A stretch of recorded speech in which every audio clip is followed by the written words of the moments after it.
வணக்கம் ஃப்ரெண்ட்ஸ், இன்னைக்கு இந்த வீடியோவில் ரிலேஷன்ஸ் அண்ட் ஃபங்க்ஷன்ஸ் எக்ஸசைஸ் 1.4 பற்றி பார்க்கலாம். வாங்க வீடியோக்குள்ளே போகலாம். Representation of functions. So representation of function அப்படின்னா நம்ம ஒரு ஃபங்க்ஷனை எப்படிலாம் ரெப்ரசென்ட் பண்ணலாம் அப்படிங்கிறது பொறுத்தான். ஃபர்ஸ்ட் செட் ஆஃப் ஆர்டர் பேர்ஸில் ரெப்ரசென்ட் பண்ணலாம், டேபிள் ஃபார்ம், ஆரோ டயக்ராம், அதுக்கப்புறம் graph. So set of order பேர்ஸ்னால் நமக்கு தெரியும், like 2,1 set of order pairs மூலயமா நம்ம வந்து ரெப்ரசென்ட் பண்ணலாம். லைக் இந்த மாதிரி 3,1 ஓகே, இந்த மாதிரி. அதுக்கப்புறம் டேபிள் ஃபார்ம் அப்படின்னா நமக்கு கொடுத்துருக்க வேல்யூஸை வந்து ஒரு டேபிளில், ஃபார் எக்ஸாம்பிள் இப்போ எஃப் ஆஃப் எக்ஸ் அப்படின்னா லைக் 1 2 3 இந்த மாதிரி நம்ம வந்து ரெப்ரசென்ட் பண்ணலாம். ஸோ இந்த மாதிரி ரெப்ரசென்ட் பண்ணால் அது வந்து டேபிள் ஃபார்ம். ஓகேவா? ஸோ ஆரோ டயக்ராம் நம்ம எல்லாருக்குமே தெரியும். ஸோ ரெண்டு செட் எடுத்துக்கிட்டோம் அப்படின்னா, ஸோ இதில் வந்து எலமெண்ட்ஸோட டொமைன் வேல்யூக்கு கோடொமைன் வேல்யூ என்ன ஃபங்க்ஷன் வருதோ ஸோ நம்ம அதை ரெப்ரசென்ட் பண்ணுவோம் ஆரோ டயக்ராம். ஸோ இப்படியும் ஒரு ஃபங்க்ஷனை ரெப்ரசென்ட் பண்ணலாம். தென் ரொம்ப இம்பார்ட்டண்ட் கிராஃப். ஸோ கிராஃபில் எப்படி ரெப்ரசென்ட் பண்ணுவோம் அப்படின்னா, ஸோ எப்போவுமே இப்படி எடுத்துக்கலாம். இப்போ எக்ஸ் ஆக்சிஸ் ஒய் ஆக்சிஸ் எடுத்துப்போம். இது வந்து XY பிளேன், ஏன்னா XY மட்டும் இருக்கிறதுனால. ஸோ இதில் வர பாயிண்ட்ஸ், நமக்கு கிடைக்கிற பாயிண்ட்ஸ் வந்து ஃபார் எக்ஸாம்பிள் 2,1 அப்படின்னா பிளாட் பண்ண தெரியும்ல, கிராஃப்ஸை பிளாட் பண்ணிவிட்டு நம்ம பாயிண்ட் வச்சுருவோம். ஸோ இப்படி நம்ம ஈஸியாக வச்சுருவோம். ஸோ இவ்வளோ தான் ரெப்ரசென்ட் பண்ணுவோம். ஸோ புக்கில் வந்து ரொம்ப கொடுத்துருக்கு. ஸோ ரெப்ரசென்ட் பண்ணுறது இந்த 4 ஃபார்மில் தான். ஸோ இது பேஸ்ட் ஆன ப்ராப்ளம்ஸ் வரும். ஸோ இப்போ வெர்டிக்கல் லைன் டெஸ்ட் அப்படின்னா என்ன, ஹரிசாண்டல் லைன் டெஸ்ட் அப்படின்னா என்னன்னு பார்க்கலாம். ஸோ வெர்டிக்கல் லைன் டெஸ்ட் அப்படின்னாலே வெர்டிக்கல் லைன் எப்படி போடுவோம்னா straight line. Okay, horizontal line வந்து நம்ம இப்படி தான் போடுவோம். ஓகே, ஸோ வெர்டிக்கல் லைன் இப்படி போடுவோம், ஹரிசாண்டல் லைன் இப்படி போடுவோம். ஸோ இப்போ நமக்கு ஒரு கிராஃப் இருக்குது. ஸோ இந்த கிராஃபில் வந்து இப்படி ஒரு ஈக்குவேஷன் கொடுத்துருக்கு அப்படின்னா நம்ம வந்து ஒரு லைன் போட்டு நம்ம பார்க்கணும். ஸோ வெர்டிக்கல் லைன் ட்ரா பண்ணால் 2 பாயிண்ட்ல வந்து இட் இஸ் மீட்டிங். ஸோ அப்போ 2 பாயிண்ட்ல மீட் ஆச்சுன்னா இது ஃபங்க்ஷன் கிடையாது. வேற ஒரு சிங்கிள் இதை வந்து மீட் ஆச்சு, ஒரு சிங்கிள் பாயிண்ட் வந்து வருது அப்படின்னா it is a function. So vertical line test அப்படின்னா என்னது, வென்எவர் ஒரு ஃபங்க்ஷனில் 1 வெர்டிக்கல் லைன் போடும் போது it should meet at only 1 point. ஒரு பாயிண்ட்ல மீட் பண்ணிச்சு அப்படின்னா it is a function. So அதே மாதிரி இப்போ horizontal line test. So same இதை எடுத்துக்கோங்க. சேம் இதை எடுத்துக்கிட்டிங்கன்னா இப்போ என்ன ஆகும், ஸோ இப்போ ஹரிசாண்டல் லைன் போடுங்க. ஹரிசாண்டல் லைன் போட இப்போ 1 பாயிண்ட் தான் டச் ஆகுது. இங்கே தான் போடணும்னு இல்லை, நம்ம எங்கே வேணால் போட்டுக்கலாம். ஸோ எங்கே வேணால் போட்டாலும் நமக்கு 1 பாயிண்ட் தான் டச் ஆகும் அந்த ஃபங்க்ஷனில். ஸோ ஃபங்க்ஷனை வந்து நம்ம எப்படி சொல்லுவோம்னா, இப்போ கிராஃபில் ரெப்ரசென்ட் பண்ணுவோம், அது வந்து கர்வ் அப்படி சொல்லுவோம். ஸோ இந்த ஃபங்க்ஷன் வந்து நம்ம கர்வ்னு சொல்கிறோம். ஸோ ஒரு பாயிண்ட்ல வந்து நமக்கு வந்து இன்டர்செக்ட் ஆகுது. So it is a function. So இதுவும் ஒரு பாயிண்ட்ல வந்து மீட் ஆகுது. So it is also a function. So இதுதான் vertical test, horizontal line test. So questions கேட்டாங்கன்னா நம்ம இப்படி தான் வந்து சால்வ் பண்ணணும். Next types of function. So there are 4 types of functions. ஒன்று one to one function, many one function, onto function, into function.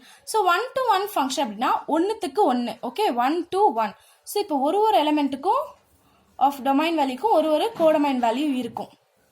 Okay, so அப்படி இருந்தா இது வந்து 1-to-1 ஃபங்க்ஷன். ஸோ இப்போ மெனி-ஒன் ஃபங்க்ஷனா என்ன, ஸோ நிறைய டேர்ம்ஸுக்கு ஒரே ஃபங்க்ஷன், அதாவது நிறைய டொமைனுக்கு ஒரே கோடொமைன் இருந்துச்சு அப்படின்னா many will go to 1. So many one function. So நம்ம இது ஈஸியாக இப்படி ஞாபகம் வச்சுக்கலாம், மெனி-ஒன். ஓகேவா? So set A set B one function இருக்குது, 1க்கு 1 function. So 1-to-1 function. So many வந்து ஒரு ஃபங்க்ஷனை லீட் ஆகுது, ஒரு term. So it is many one function. So இப்போ ஆன்-டு ஃபங்க்ஷன் அப்படின்னா என்னன்னு பார்த்தீங்கன்னா, ஸோ 1-to-1 ஃபங்க்ஷன், பட் எல்லா எலிமெண்ட்ஸுக்குமே வந்து நமக்கு வந்து இமேஜும் இருக்கணும், ப்ரீ இமேஜ் இருக்கணும். ஃபார் எக்ஸாம்பிள் இமேஜும் இருக்குது, ப்ரீ இமேஜும் இருக்குது. ஸோ இப்படி இருந்தா ஃபார் ஆல் எலிமெண்ட்ஸ் அப்படின்னா இது வந்து ஆன்-டு ஃபங்க்ஷன். இதுவே இன்டு ஃபங்க்ஷன் அப்படின்னா என்ன, ஸோ ஒன்றுத்துக்கு இருக்கு, ஒன்றுத்துக்கு மட்டும் இட் இஸ் நாட் தேர். ஒன்று மட்டும் ஒரே ஒரு C3க்கு வந்து இங்கே பார்த்தீங்கன்னா இதுக்கு என்ன இல்லை, ப்ரீ இமேஜ் வந்து இல்லை. ஸோ அப்போ இது என்னது, இட் இஸ் இன்டு ஃபங்க்ஷன். ஓகேங்களா? ஸோ ஆன் டுனா எல்லாத்துக்குமே வந்து it will be 1-to-1 function. So 1-to-1 function வந்து ஒரு டேர்ம் வந்து மிஸ் ஆகுது, இல்லை சில டேர்ம்ஸ் மிஸ் ஆகுது அப்படின்னா அது வந்து நம்ம இன்டு ஃபங்க்ஷன் அப்படி சொல்லுவோம். So one to one function is otherwise called as injunction. 1-to-1 function is otherwise நம்ம என்ன சொல்லுவோம்னா ஸோ இன்ஜங்ஷன் அப்படி சொல்லுவோம்.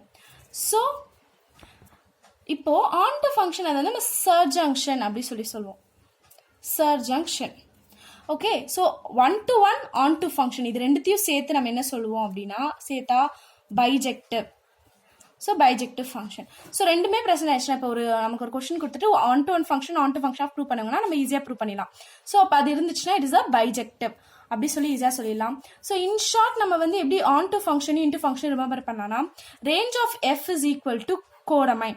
ஸோ இதோட ரேஞ்ச் ஃபுல்லாகவே ரெண்டுமே ஈக்குவலாக இருக்கும். ஏன்னா எல்லாத்துக்குமே டொமைனும் கோடமைனுக்கும் ஈக்குவல் எலிமெண்ட்ஸ் இருக்குல்ல ஃபார் ஃபங்க்ஷன். ஸோ அதனால வந்து என்ன சொல்லுவோம், இது வந்து onto function. So range of f is equal to codomain. இப்போ இது வந்து பாத்தீங்கன்னா range of f is a proper subset of codomain because ஒரு சில டேர்ம் விட்டு போயிருக்கும். ஸோ அப்போ இது வந்து it is a subset of this element. Subset A is a subset of B அப்படின்னு நம்ம சொல்லலாம்.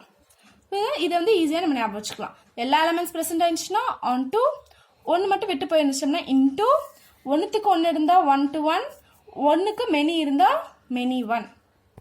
Special cases of function. So வந்து 3 ஸ்பெஷல் கேசஸ் இருக்கு. ஃபர்ஸ்ட் கான்ஸ்டன்ட் ஃபங்க்ஷன் அப்படின்னா என்னன்னு பார்க்கலாம். A function f such that a tends to b if the range of f contains only one element, that is f of x is equal to c, x belongs to a, அதாவது all elements, whereas c belongs to only some. So இப்போ எல்லாமே வந்து ஒரே வேல்யூவை point பண்ணுது. So 2 மட்டும் point பண்ணுது. இதுதான் அதோட ஃபங்க்ஷன். ஸோ இப்போ இது வந்து கான்ஸ்டன்ட் ஃபங்க்ஷன் அப்படி சொல்லலாம். ஏன்னா பாருங்க எல்லாமே வந்து it has only one element. Okay, so it is a constant function. Identity function அப்படின்னா let a be a non-empty set. So ரெண்டுமே a வேல்யூவே எடுத்துப்போம். So a tends to a. So அப்போ எப்படி என்ன இருக்கும், f of x is equal to f of x. So a equal to n வரும். So இப்படி இருந்துச்சுன்னா it is a identity function. So next function வந்து real valued function. Real valued function அப்படின்னா if the range of f is a subset of set of all real numbers. So for example இப்போ f of a வந்து எடுத்துக்கிட்டோம்னு வச்சுக்கோ, it is a subset of real numbers அப்படின்னா நம்ம என்ன சொல்லுவோம், அது real valued function அப்படி சொல்லுவோம். So subset, so a elements ஓட subset வந்து r அப்படின்னு இருந்துச்சுன்னா it is a real valued function. So இதுதான் வந்து special cases of functions. That's all. So இப்போ தான் நம்ம சேனலுக்கு ஃபர்ஸ்ட் வீடியோ பார்க்குறீங்க அப்படின்னா மறக்காமல் சப்ஸ்கிரைப் பண்ணிக்கோங்க. பக்கத்தில் இருக்க பெல் ஐக்கான் கிளிக் பண்ணிக்கோங்க. ஆல் நோட்டிஃபிகேஷன்ஸ் கொடுத்துட்டீங்க அப்படின்னா நான் எப்போ வீடியோ போட்டாலும் உங்களுக்கு உடனுக்குடனே வந்து தெரிஞ்சிடும். ஸோ நெக்ஸ்ட் வீடியோவில் வந்து நம்ம எக்ஸசைஸ் 1.4 ப்ராப்ளம்ஸை சால்வ் பண்ண போகிறோம். ஏதாவது கான்செப்ட்ஸ் புரியலனா கமெண்ட் பாக்ஸில் மென்ஷன் பண்ணுங்கள். I will help you. So that's all friends. உங்களுக்கு இந்த ஒர்க் பிடிச்சிருந்துச்சுன்னா give us a like. By.